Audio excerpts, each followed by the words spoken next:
Ya baik, terima kasih rekan-rekan wartawan. Kami sampaikan bahwa tadi baru saja saya diterima oleh Bapak Presiden. Kami menyampaikan beberapa hal yang berkait dengan kebijakan Kementerian Pendidikan Dasar dan Menengah dan juga beberapa kegiatan yang kami akan laksanakan dalam waktu dekat.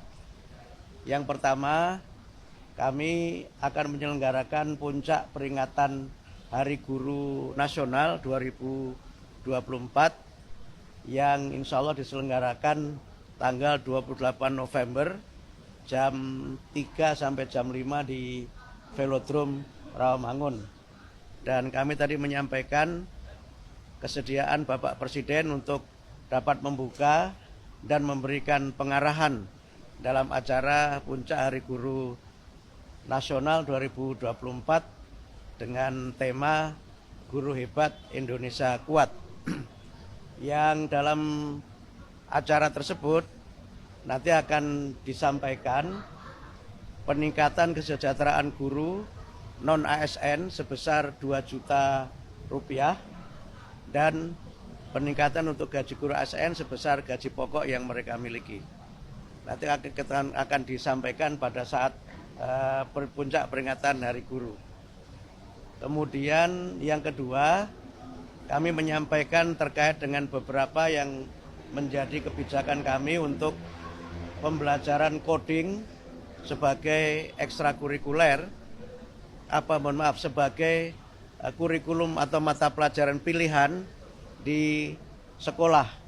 Yang dimulai dari sekolah dasar, mungkin nanti kita akan kaji apakah mulai dari kelas 4 atau seterusnya. Dan itu bisa kita selenggarakan sebagai bagian dari materi pelajaran pilihan di sekolah. Dan Pak Presiden sangat mendukung untuk pembelajaran coding di sekolah. Kemudian yang ketiga, ini yang mungkin sangat ditunggu oleh teman-teman wartawan terkait dengan PPDB zonasi. Tadi kami bahas secara khusus dengan Bapak Presiden. Kami menyampaikan hasil-hasil kajian yang sudah kami lakukan dengan para kepala dinas pendidikan di seluruh Indonesia beberapa waktu yang lalu, dan juga kajian para pakar dan juga audiensi kami dengan beberapa stakeholder penyelenggara pendidikan. Nah, intinya terkait dengan PPDB, Pak Presiden meminta atau menugaskan kami untuk memperdalam kembali kajian pelaksanaannya, dan nanti keputusan terkait dengan pelaksanaan PPDB akan dibahas secara khusus dalam sidang kabinet. Jadi sekarang kami masih memperdalam kembali kajian tentang PPDB zonasi, dan nanti hasilnya akan kami sampaikan kepada Bapak Presiden dan keputusannya akan ditetapkan dalam sidang kabinet. Saya kira demikian dapat kami sampaikan. Terima kasih. Ya.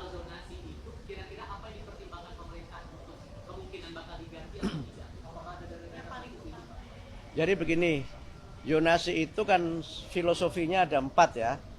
Yang pertama, zonasi itu kan filosofinya pendidikan bermutu untuk semua. Yang kedua adalah inklusi sosial. Yang ketiga, integrasi sosial. Yang keempat, kohesivitas sosial. Ini semangat dari zonasi itu. Sehingga mereka, anak-anak ini bisa belajar di sekolah-sekolah yang dekat dengan rumahnya. Yang kedua, anak-anak dari berbagai kelas sosial itu juga bisa belajar di sekolah yang sama. Sehingga tidak ada segregasi antara, mohon maaf, misalnya anak-anak dari kelas yang mampu dengan tidak mampu.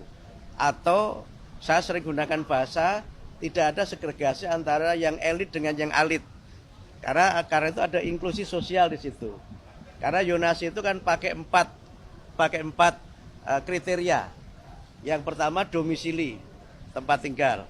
Yang kedua prestasi, yang ketiga afirmasi, yang keempat mutasi. Jadi dasarnya kan itu. Domisili tentu mereka yang tinggal terdekat dengan lingkungan sekolah itu. Prestasi adalah anak yang tidak tinggal di lokasi terdekat, tapi dia punya prestasi untuk diterima di situ. Yang ketiga, afirmasi itu untuk 2 kelompok. Pertama kelompok dari keluarga kurang mampu, yang kedua dari kelompok difabilitas. Nah, mutasi itu adalah anak yang mutasi karena mengikuti tugas orang tuanya. Sehingga dengan 4 kriteria itu, nanti kami akan sempurnakan lagi prosentasenya akan seperti apa. Yang sekarang jadi persoalan kan memang prosentase yang diterima dari domisili itu berapa persen, yang prestasi berapa persen, ini yang seringkali jadi persoalan. Kalau yang afirmasi itu sudah kami patok 20%. Karena bagian dari pemihakan negara terhadap kelompok-kelompok yang memang kita anggap sebagai kelompok lemah. Ya, kelompok yang memang secara ekonomi memang lemah dan memang secara fisik dia kelompok-kelompok difabel. Nah, yang mutasi tentu tidak banyak karena ini kan memang sifatnya ya misalnya wartawan pindah tugas, anaknya harus ikut situ, atau misalnya dosen pindah tugas atau anggota dewan dan sebagainya. Ini tidak banyak jumlahnya. Sehingga karena itu maka kami mencoba untuk melihat ini. Nah, yang kedua yang juga perlu kami lihat berdasarkan pengalaman beberapa daerah, itu nanti juga ada alokasi untuk sekolah swasta. Karena selama ini di antara kritik terhadap Yonasi itu banyak sekolah swasta yang tutup, tidak kebagian murid. Sementara negeri itu muridnya berlebih, yang karena muridnya berlebih itu kadang standar mutunya tidak dapat terpenuhi. Karena rasio guru dan murid menjadi tidak seimbang, sarana dan prasarana juga menjadi tidak dapat tersedia dengan sebaik-baiknya. Nah, berbagai kelemahan ini sedang terus kita pelajari dan kami perdalam, sehingga mudah-mudahan pada tahun pelajaran 2025-2026 itu kami sudah bisa menerapkan zonasi dengan sistem baru yang kajiannya terus kami lakukan dan keputusannya nanti dalam sidang kabinet. Tidak hanya persentase, tapi juga nanti bagaimana sekolah-sekolah swasta juga. Sekolah-sekolah swasta itu kalau pengalaman beberapa daerah, itu kan ada yang kemudian disubsidi. Nah, tapi ini sangat bergantung dari kemampuan pemerintah daerah. Ada juga yang misalnya negeri dibatasi, tapi swastanya dilihat akreditasinya. Nah, ini nanti berbagai skenario dan praktek baik yang ada di provinsi-provinsi, itu yang coba nanti kita perdalam lagi dan nanti kemudian akan kita ambil kebijakan zonasi sehingga ya dapat mencapai 4 idealisme tadi itu. Pendidikan bermutu untuk semua, kemudian integrasi, inklusi dan kohesi sosial. Gitu.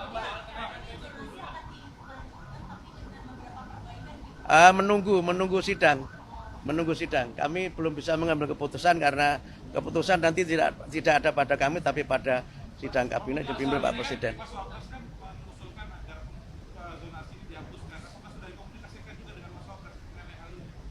Kami belum bertemu dengan Mas Wapres soal ini. Kami baru menyampaikan pada Pak Presiden karena kami sudah memang sudah menyampaikan untuk bertemu sudah cukup lama dan minta beliau untuk hadir di acara puncak Hari Guru itu. Gitu ya. Jadi begini, jadi yang guru non ASN honorer itu dengan dapat sertifikasi, maka pendapatan dia akan menjadi 2 juta. Itu di luar gaji dia di sekolah asalnya ya. Jadi dia kan sudah punya gaji di sekolah asalnya itu. Yang gaji itu bervariasi menurut kemampuan sekolah. Tapi dengan dia sertifikasi, maka dia akan dapat tunjangan sertifikasi sebesar 2 juta itu. Semua. Jadi malah kalau guru yang ASN itu malah hanya gaji pokok saja, sesuai dengan gaji pokok dia. Yes, gaji pokoknya sesuai dengan gaji pokok dia, 1 kali gaji pokok. Yang gaji pokok itu tentu berbeda sesuai dengan kepangkatan dan sebagainya. ASN-nya naik tapi kenaikannya sesuai gaji pokok. Saya nggak tahu gaji pokoknya berapa, saya nggak tahu. Ya. Jadi peningkatan kesejahteraan ini juga nanti mengikuti peningkatan kualifikasi. Gitu. Jadi karena dia kan sudah dapat sertifikasi, dia harus ikut PPG. Nah, PPG itu kan pelatihan untuk bagaimana guru yang sudah memenuhi kualifikasi D4 atau S1 itu meningkat kualifikasinya sesuai amanat undang-undang kan harus punya kualifikasi. Yang dengan kualifikasi itu dia punya sertifikasi. Dengan dapat sertifikasi, maka dia dapat tunjangan sertifikasi. Jadi clear ya. Jadi bentuknya tunjangan kesejahteraan melalui sertifikasi. Ya kalau pendapatnya meningkat, masa kualitasnya nggak meningkat? Jadi kira-kira begitu. Guna PNS itu kenaikan gaji sesuai dengan gaji pokok. 2025. Teorinya Januari, kan tahun anggaran dimulai Januari. Tapi realisasinya nanti tergantung dari bagaimana pencairan dana dari Kementerian Keuangan. Soal mata pelajaran coding itu sejauh ini adakah daerah-daerah yang bakal diprioritaskan untuk program itu? Belum pakai prioritas, tapi kami sudah melakukan kunjungan ke beberapa sekolah yang ternyata sudah banyak yang menyelenggarakan coding. Saya ke Medan, di Jakarta, beberapa tempat, bahkan tadi juga baru saja ada acara, malah ada gerakan perempuan untuk pengembangan coding di sekolah itu. Nah ternyata coding itu variasinya ada 3. Pertama ada coding yang dia online, yang dia memang internet based. Yang kedua ada coding yang dia unplug, yang dia tidak pakai internet, tapi ada paketnya yang sudah khusus. Yang ketiga ada coding yang unplug dan tidak ada paket khusus, tapi berupa alat-alat permainan yang bisa dikembangkan sendiri.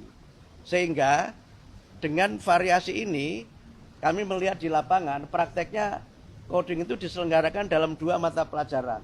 Yang dia online itu di mata pelajaran teknik informatika. Tapi yang tidak itu bisa di mata pelajaran keterampilan. Sehingga dia bisa saja coding ini tidak menambah mata pelajaran, hanya merubah isi mata pelajaran yang sudah ada. Nah, dengan cara begitu maka kami mungkin tidak perlu menambah guru, tapi hanya melatih guru yang mengajar coding. Gitu. Karena kan hubungannya dengan infrastruktur, dan kebanyakan infrastruktur yang mendukung itu kebanyakan di sekolah-sekolah yang ada di perkotaan, Pak. Enggak selalu. Ada Yayasan Sukma itu di Palu, di satu kota di mana di Sulawesi Tengah. Jadi enggak selalu di kota, karena kalau dia unplug, tidak usah pakai internet, dia bisa di mana saja. Yang penting ada materinya dan ada tutornya. Yang penting itu.